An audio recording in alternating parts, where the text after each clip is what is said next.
The Air Force is gone. The Navy is gone. Many ships have been sunk. They're war-fighting ships, but I guess they didn't know how to use them. And anti-aircraft is decimated, their radar is gone, and their leaders are gone. Other than that, they're doing quite well. The outcome of war cannot be determined by tweets. The result of a war is determined in the field, the very place where you and your forces do not dare to approach.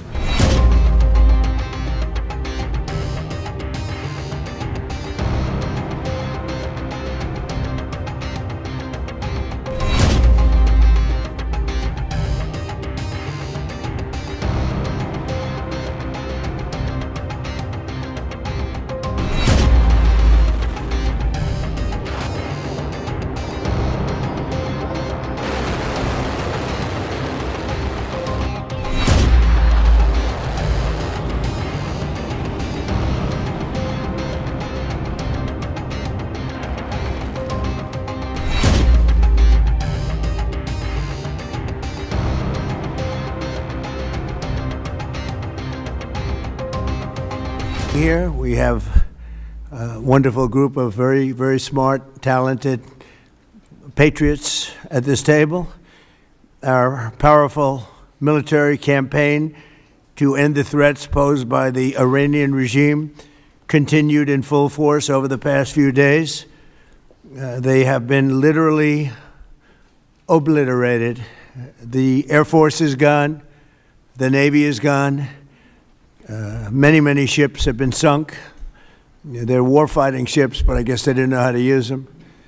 And anti-aircraft is decimated, their radar is gone, and their leaders are gone. Other than that, they're doing quite well.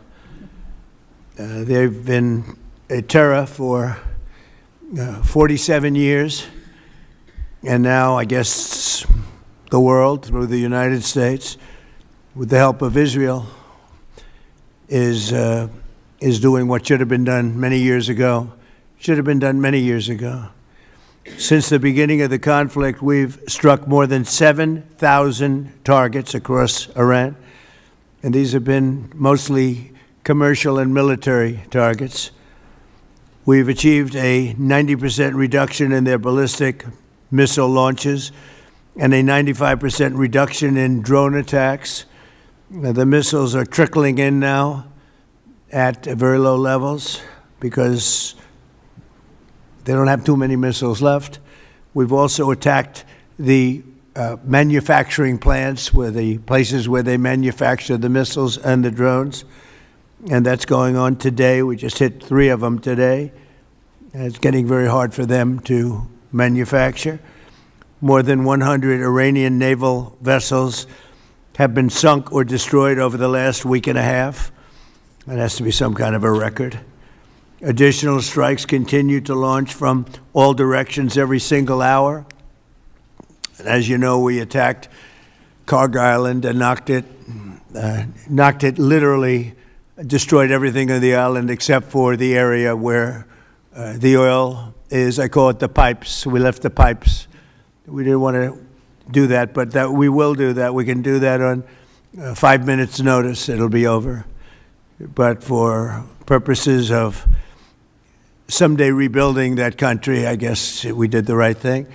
But it may not stay that way. Just one simple word and the pipes will be gone too, but it'll take a long time to rebuild that.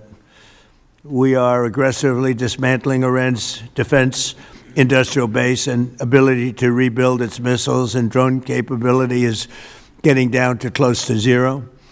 And we're hammering their capacity to threaten commercial shipping in the Strait of Hormuz, with more than 30 mine-laying ships destroyed. We hit, to the best of our knowledge, all of their mine-laying ships. Now they can put them on other types of ships, I guess, and drop them in, but we don't know that any have even been dropped in. We're not sure that any have been. That's a big negative for them if they do it. It's a form of suicide. But we don't know that they have dropped any in, but we've hit all 30 of their ships and destroyed them. They're all at the bottom of the sea. The outcome of war cannot be determined by tweets. The result of a war is determined in the field, the very place where you and your forces do not dare to approach, and you can only talk about it in your tweets. It's better to name this war as epic fear instead of epic fury.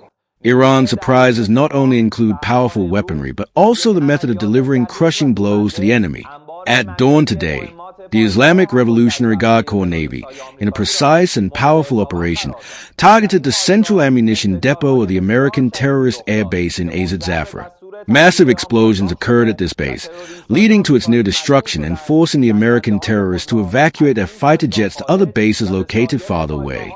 The 55th wave of Operation True Promise 4 struck targets deep within the occupied territories, including military weapon production centers, aerospace facilities, and aerial refueling support hubs, using precision-guided heavy hypersonic missiles, Fatah, Ahmad, and Qad, as well as kamikaze drones.